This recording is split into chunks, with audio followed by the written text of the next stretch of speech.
tries to finish Mickey. Ward hurting now. His legs are gone. I don't know if he can, Jim. Ward still doesn't even try. Body shots from Neary. And he's waiting for Neary to punch him. You gotta win a title. For you, for me, for Lowell. I never had to win, did I? You gotta do more than that. Fucking head, body, head, body. This is fucking it. Fucking do it. Body, head, body. Head, body, head, body. Get in your mind. Stay off the fucking ropes. Something else! That's it! That's it!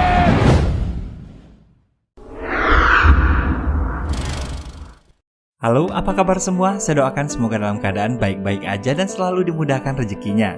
Udah lama ya saya nggak bacot di awal video. Kali ini saya mau ceritain sebuah film yang diangkat dari kisah nyata perjalanan hidup seorang petinju close welter bernama Mickey Ward yang berusaha keluar dari bayang-bayang kesuksesan kakaknya di masa lalu dan sikap terlalu mengatur dari ibunya. Diperankan oleh dua bintang Hollywood kenamaan Mark Wahlberg dan Christian Bale yang dikenal karena totalitas mereka dalam memerankan tokoh yang diperankannya. Ini adalah sosok asli yang akan kita ceritakan dalam cerita film kali ini. Di awal film terlihat dua orang kakak beradik bernama Mickey dan Dickie yang sedang disorot kamera dalam rangka syuting film dokumenter yang dibuatkan stasiun TV HBO.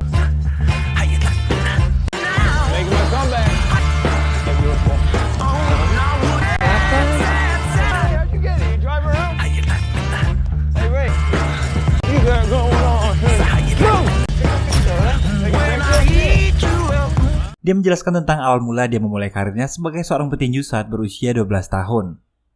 Di sana juga terlihat dalam sebuah rekaman lawas Dick remaja bersama dengan ibunya Alice dan adiknya Mickey. Lalu kemudian Mickey muncul dan Dick berbicara tentang dia yang selalu mengajar Mickey tentang semua hal yang dia ingin tahu. Dan Mickey adalah orang yang berbeda dengannya ketika dalam pertandingan. Serta membual bahwa dia adalah petinju cerdik yang bisa mengalahkan Sugar Ray Leonard, seorang juara tinju dunia pada saat itu. Scene berpindah pada saat kakak beradik Mickey dan Dickie tengah disorot kamera melanjutkan syuting film dokumenter Dick. Dick berteriak dan mengatakan bahwa adiknya Mickey akan melakukan pertandingan tinju dengan seorang bernama Saul Memby di Atlanta pada minggu depan dan meyakini bahwa adiknya akan memenangkan pertandingan tersebut. Kemudian scene berpindah ke tempat latihan. Mickey yang akan berlatih tertunda karena Dick belum juga sampai di sana.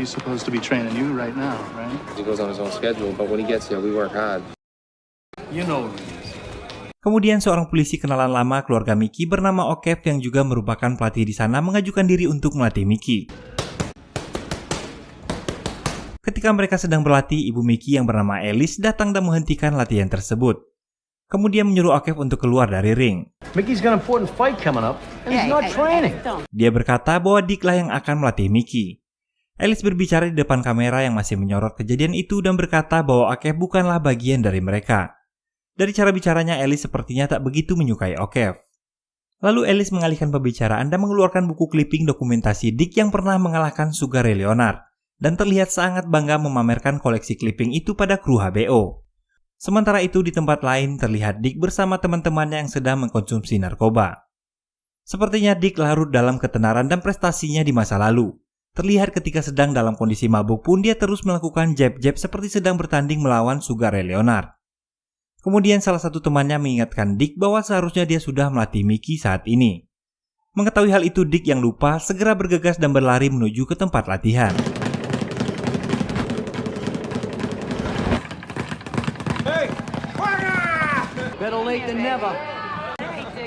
Sesampainya di sana, Dick langsung menghampiri Mickey dan mengejek O'Keefe sembari memperagakan gerak-geriknya.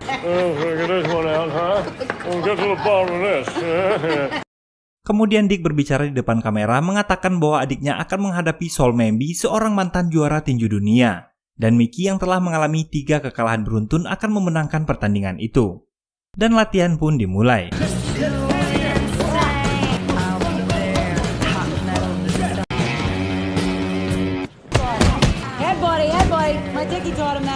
Head, body, head. That's your fucking combo. Head, body, head. Don't embarrass yourself in front of Sugar Ray, Mick, huh? Sugar Ray's gonna be there. Come on, head, body, head. Setelah latihan, terlihat semua orang berada di bar. Disinilah baru kita ketahui bahwa ternyata Dick adalah kakak tiri dari Mickey. Dan George adalah ayah kandung Dick.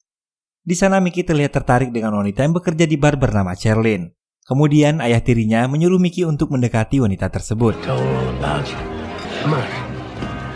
Pada awalnya, Sherlyn terlihat biasa saja dan seolah mengabaikan Mickey. Namun ketika seorang pelanggan melecehkan Sherlyn, Mickey bereaksi dan membelanya. So move that sugar ass and give my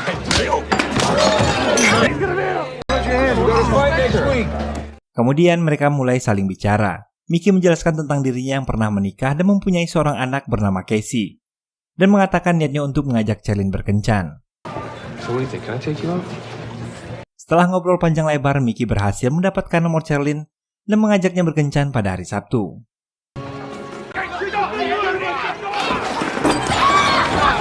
Keesokan harinya, Mickey mengunjungi Casey di rumah mantan istrinya. Awalnya Mickey tak diperbolehkan mantan istrinya untuk menemui Casey, karena ini bukanlah hari pertemuannya. Namun setelah Mickey menjelaskan bahwa minggu depan dia tak bisa datang karena akan ada pertandingan, akhirnya dia bisa menemui putrinya. Di sana Mickey berjanji pada anaknya akan menang dalam pertandingan, agar dia bisa membeli sebuah apartemen dan tinggal bersama Casey. Luck, alright? Don't hold your breath, Casey. Good luck, Daddy. Bye, baby. Setelah itu Mickey pun pulang. Tiba waktunya Mickey harus ke bandara untuk berangkat ke Atlanta melakukan pertandingan. Akan tetapi seperti biasa Dick belum juga terlihat. Bahkan di saat-saat penting seperti ini Dick masih saja abai dari tanggung jawabnya. Oke menasihati agar Mickey pergi saja tanpa Dick. Akan tetapi Mickey tak mau pergi tanpa kakaknya. Mickey merasa pesimis bahwa dia tak akan bisa melakukan pertandingan tanpa Dick di sampingnya. Kemudian Oke mengatakan bahwa dia tahu di mana Dicky berada. Mereka pun bergegas pergi ke tempat biasanya Dick berkumpul bersama teman-temannya. Alice ibunya mengetuk pintu dan memanggil Dick. Dick yang tengah bercumbu dengan seorang wanita terkejut dan segera berlari menghindari ibunya. Ketika melompati jendela, ternyata Mickey sudah ada di belakang. Dick meminta Mickey untuk tak memberitahu ibunya. Ketika akan melompati pagar, ayahnya segera menangkap Dick. Namun Dick memukul ayahnya hingga keributan itu didengar oleh ibunya. Dan setelah mendapatkan Dick, mereka pun pergi dari sana. Saat sampai di Atlanta, Mickey bersiap untuk melakukan pertandingan. Kemudian seorang pria bernama Lou masuk dan memberitahu mereka bahwa Memby tak bisa bertanding karena sedang sakit. Sebagai gantinya, Mickey akan bertanding melawan Mike Munjin yang akan menggantikan Memby. Mike Munjin adalah seorang petinju kelas berat. Mickey menolak karena dia tak mau jika harus melawan orang yang berada di atas kelasnya. Tapi Lou mengatakan jika Mickey tak jadi bertanding, dia tak akan mendapatkan apa-apa. Dick yang mendengar bahwa mereka tak akan mendapatkan bayaran kemudian memaksa Mickey untuk tetap bertanding. Knocked out Joey Farrell. He's got 20 pounds on me, Dickie. I'm a welterweight. What, they didn't have a fucking heavyweight to throw in there with me? All right, I knocked down Joey Farrell, okay, but the guy's a middleweight. Why don't you go fucking fight him? I'll go fucking fight him. He's Good, fat. snap out the teeth. This is your big comeback, right? That's what Alice wants. Dengan berat hati, Mickey mulai bertanding melawan Mike Munjin. Dia dihajar habis-habisan dan tak bisa melawan sedikit pun.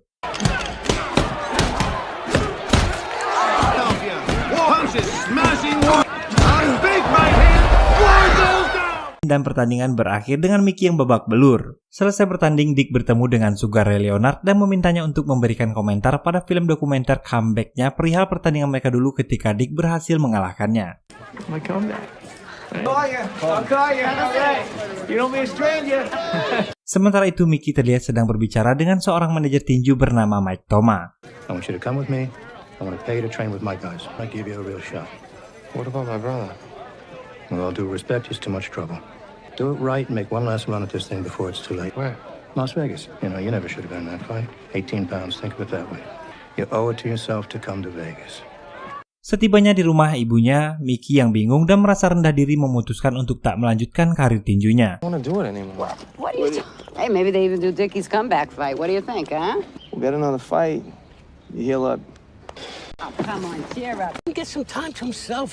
He's been through the ringer. Leave him alone, will you? Come on. Dia merasa kecewa dan malu karena kekalahannya yang keempat kalinya pada pertandingan kemarin. Semenjak hari itu, Mickey memilih untuk mengurung diri serta bersembunyi dari keluarganya. Bahkan dia tak berani untuk menepati janjinya berkencan dengan Sherlyn. Keesokan harinya tanpa disangka, Sherlyn mendatangi rumahnya. Akhirnya dengan terpaksa, Mickey pun membukakan pintu dan menemui Sherlyn. Lalu Sherlyn yang mengetahui Mickey tak menemuinya karena merasa malu, kemudian menawarkan diri untuk membersihkan luka dan mengganti perbannya. Di sana Mickey menceritakan bahwa dia bertanding melawan petinju yang lebih berat darinya, dan dia melakukan itu karena terpaksa agar mendapat bayaran, dan juga karena permintaan dari kakak dan ibunya. He's coming off a loss. Just don't tell me he just got off the fucking couch. Oh, sounds very interesting. I'll get back to you. Suatu hari Alice mendapat kabar dari Lou bahwa Mickey akan kembali mendapat pertandingan. Di sana dia baru menyadari bahwa Mickey telah menghilang selama 3 minggu. Dan tak ada satupun yang melihat keberadaannya. Alice bertanya pada semua saudari Mickey dan mereka mengatakan bahwa Mickey pasti sedang bersama dengan wanita yang bekerja di bar. Lalu Alice menyuruh mereka mencari dan menemukan Mickey, sementara dia akan mencari Dick. Kemudian Alice kembali mencari Dick di tempat dia biasa berkumpul bersama teman-temannya.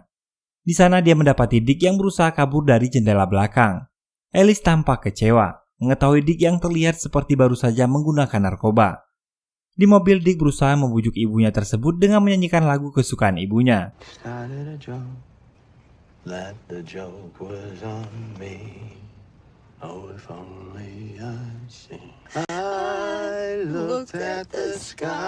Dan akhirnya, Alice pun mengikutinya bernyanyi dan mereka pun kembali ke rumah. Sementara itu terlihat Mickey dan Sherlyn sudah berada di rumah ibunya. Tak lama kemudian ibunya dan Dick pun tiba di sana. Mereka berkumpul untuk membicarakan pertandingan yang telah ditetapkan oleh Alice untuk Mickey dengan bayaran $17.000. Namun Mickey memilih untuk tak bertanding dan memutuskan akan pergi ke Vegas untuk berlatih bersama Mike Toma.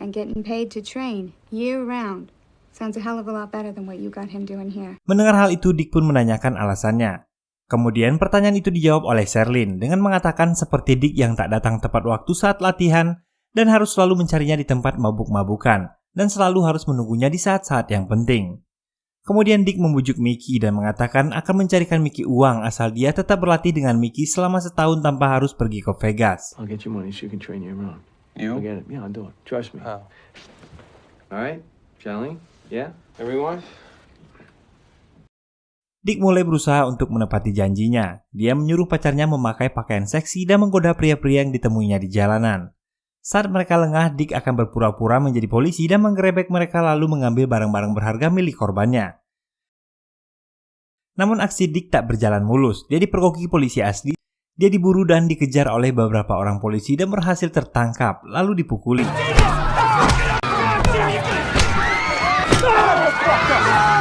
Mickey yang mengetahui hal itu segera bergegas karena melihat keadaan Dick.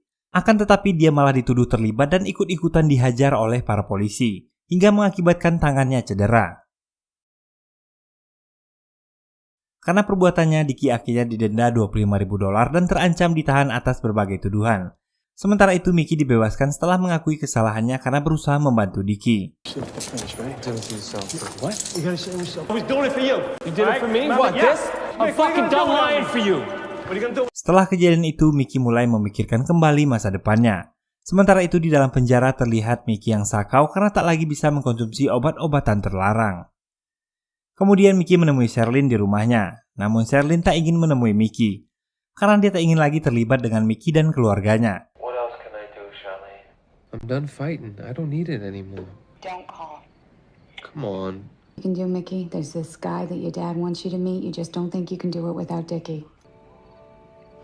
Setelah semua kejadian itu, Mickey terlihat putus asa dan kehilangan semangat untuk kembali berlatih dan melanjutkan karir tinjunya. Tubuhnya menjadi gendut dan terlihat tak sehat karena sudah lama sekali sejak dia terakhir kali ke gym dan berlatih. Saat akan pergi ke restoran di Lowell, dia bertemu dengan O'Keefe dan mereka saling menyapa. O'Keefe melihat perubahan besar pada tubuh Mickey. Dia juga bertanya kenapa Mickey tak lagi pernah datang ke gym dan berlatih. O'Keefe mengundang Mickey untuk kembali datang ke gym dan memperbaiki tubuhnya. Di penjara hari itu semua tahanan tengah berkumpul untuk menonton film dokumenter Dick yang akan ditayangkan TV HBO. Ketika film diputar ternyata film itu malah menayangkan seputar kehidupan Dick yang seorang pecandu narkoba dan film dokumenter itu menjadi kampanye bagi anak-anak muda bahwa seperti itulah akibat yang terjadi ketika menggunakan narkoba. Tayangan itu pun menampilkan Dick yang bertingkah konyol dan bercerita bagaimana awalnya dia mulai menjadi seorang pecandu narkoba. Kejadian itu membuat semua keluarga merasa dipermalukan dan sangat kecewa, termasuk Dick yang malu terhadap para tahanan lainnya. Sementara itu Mickey yang sedang menelpon ibunya dihampiri oleh Sherlyn yang mencoba untuk menghibur Mickey atas perlakuan TV HBO yang telah mempermalukan keluarganya. Setelah kejadian itu, Mickey kembali mempunyai semangat untuk berlatih dan mengobati tangannya.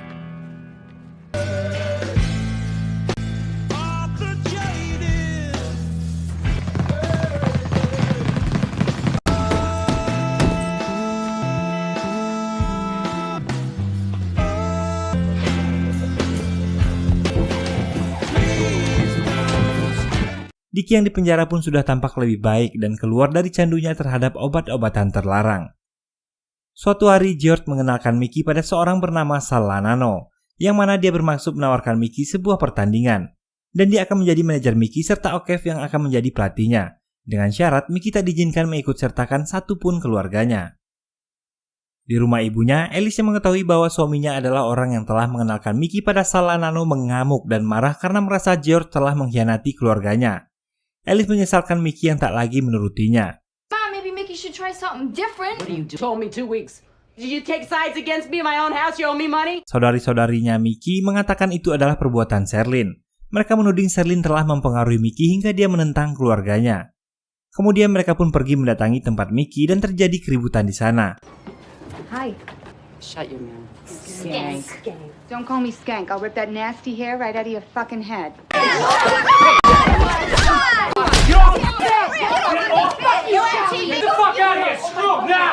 Namun keributan itu berakhir setelah Mickey lebih memilih untuk tak lagi mempedulikan keinginan ibunya. Keadaan semakin membaik sejak Mickey memulai kembali berlatih. Dia mulai bertanding di pertandingan lokal, memenangkan 20 pertandingan dan hanya kalah sebanyak 7 kali.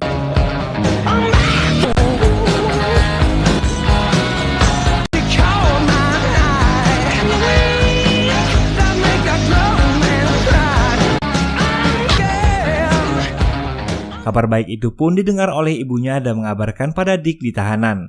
Mereka juga turut merasa senang atas kemenangan Mickey tersebut. Suatu hari sebelum pertandingan besarnya, Mickey mengunjungi Dick di penjara. You won a bunch of fights, Meg. That's good. I got new management. Mickey O'Keefe's my trainer now. Yeah, I got you fighting Alfonso Sanchez. Tibalah hari pertandingan. Mickey dengan 29 kali kemenangan, 7 kali kalah akan berhadapan dengan petinju Meksiko, Alfonso Sanchez dengan 16 kali kemenangan tanpa pernah kalah sekalipun. Di ronde-ronde awal Mickey terlihat tak berkutik dan dipukuli habis-habisan oleh Sanchez. Sementara itu ibunya terus mengabari Dick di penjara tentang jalannya pertandingan, sembari disaksikan teman-temannya di sel tahanan. Semua penonton tampak cemas dengan kondisi Mickey yang telah mengalami beberapa luka di bagian wajahnya, terlebih Sherlyn dan timnya yang berada tak jauh dari sana. Mickey terus bertahan hingga memasuki ronde ke-8. Sebuah pukulan tajam dari Sanchez berhasil menjatuhkan Mickey. Tapi Mickey kembali bangkit dan melanjutkan pertandingan.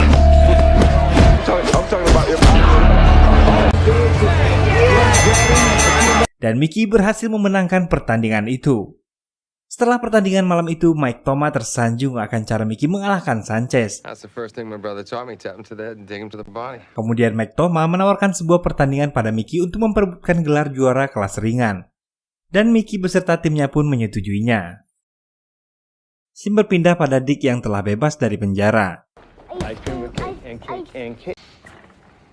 made a promise to them I wouldn't work with you again. Dick yang marah kemudian memberitahu Alice bahwa Mickey tak akan bekerja sama dengan mereka lagi. Alice tak menerima keputusan Mickey. Dia berkata bahwa kakaknya lah yang membuat Mickey menang melawan Sanchez. Dan tanpa Dick, Mickey tak akan pernah menang. And what about O'Keefe? We're in the same boat. Dickie's a junk bag. Hey. He's a junk bag. One day at a fucking time, right, O'Keefe? You and me, but... And I want O'Keefe. I want my family. What's wrong with that? It's not the deal we made, baby. Pada akhirnya, Sherlyn dan O'Keefe keluar dari ruang latihan karena merasa kecewa pada keputusan Mickey. Sementara itu Alice tampak senang dan kembali menyuruh Mickey untuk berlatih dan bertanding melawan Dick.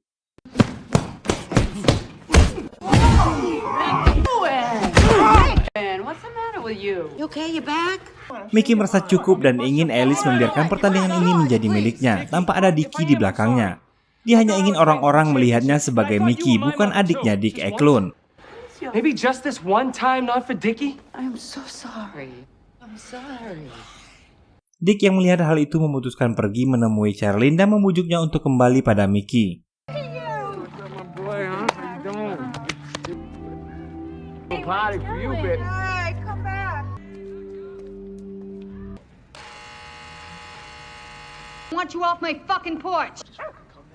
Dan mengatakan bahwa adiknya itu sangat mencintainya. Dick mengatakan bahwa dia melakukan ini untuk Mickey. Dia ingin keluarganya dan semua tim kompak mendukung Mickey bersama-sama. Kemudian Sherlyn pun menyetujuinya.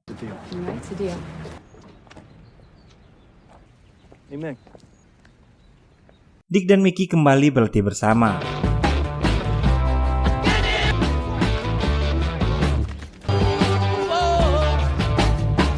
Pada pertandingan final, Mickey yang saat itu memegang rekor 30 kali kemenangan, 7 kali kalah menghadapi seorang pemegang gelar juara dunia kelas welter. Dengan rekor 22 kemenangan tanpa pernah kalah sekalipun. Shake hands. Push the belt. Shake hands. Both of you. There's a good left hook by Neary as he stepped in. Mickey berhasil bertahan dari job-job dan hook tajam dari Neary hingga memasuki ronde ke-8. And Ward wobbles. He tries to finish Mickey. They are trying to Right cross from Neary. Ward hurting now. He's waiting for Neary to punch himself. Come on, Ashik! Chance to turn this fight around. You gotta win a title. For you, for me, for Lowell. And if I had to win, did I? You gotta do more than that. Fucking head, body, head, body. This is fucking awesome. Fucking go. Body, head, body. Head, body, head, body. Get in your mind. Stay off the fucking ropes.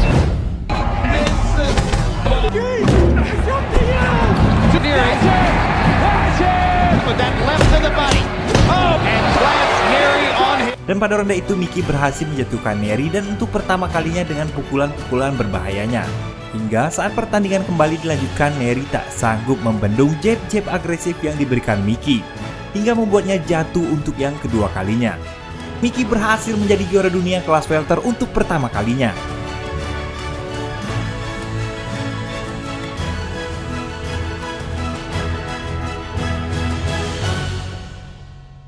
Dan film ini pun ditutup dengan memperlihatkan sosok Mickey dan Dickie yang asli.